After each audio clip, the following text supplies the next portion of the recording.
एक बार करी ताली कह बजावे लेल हमर लाल भाई के लेल और संगे संगे हीरा साउंड के लेल इनका दोनों के जो जुगलबंदी है अभी के दम पर ई सुंदर सन कार्यक्रम सफल भेल। एक बार लाल भाई के लेल कनी जोरदार ताली बजा दिया। मिथिलांचल में अगर क्यों साउंड है लाल भाई सेहो एकटा अपना अपने एगो स्थान रखे छे। आओ दोनों गोटा के माध्यम से सुनी सुंदर सुंदर आओ अहाँ सब बीच में जेकरा हम दुनिया में सबसे ज्यादा मानू छी हमर उस्ताद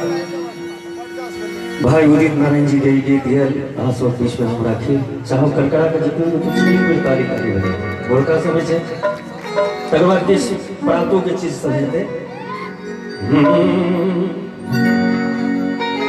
हे बता दिया ने सबके बेकार डरै छी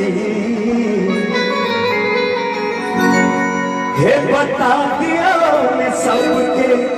बेकार डरै छी हे सजनी जो हमरा सब प्रेम करै छी हे सजनी जो हमरा सब प्रेम करै छी कन्हे सके कहू कन्हे सके कहू कन्हे सके कहू कन्हे सके कहू बता दियो ने सब बेकार करै छी सजनी जो हमरा सब प्रेम करै छी सजनी जो हमरा सब प्रेम करै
प्रेम दीवाना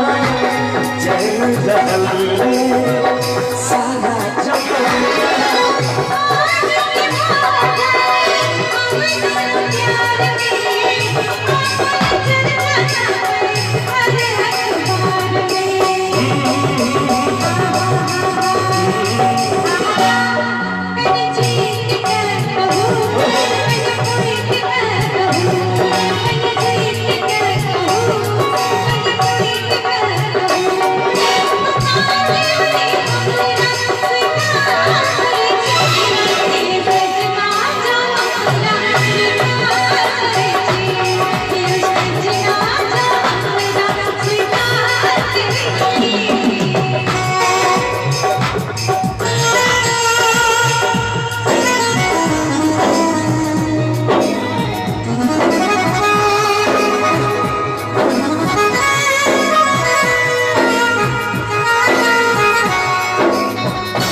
हमरा लपेटिया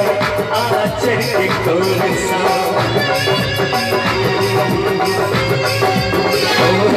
कन पैस का कहो कन उठा कहो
एक रिक्वेस्ट जे हमरा बचलो तो एक हमर गीत सुन ले हमरा।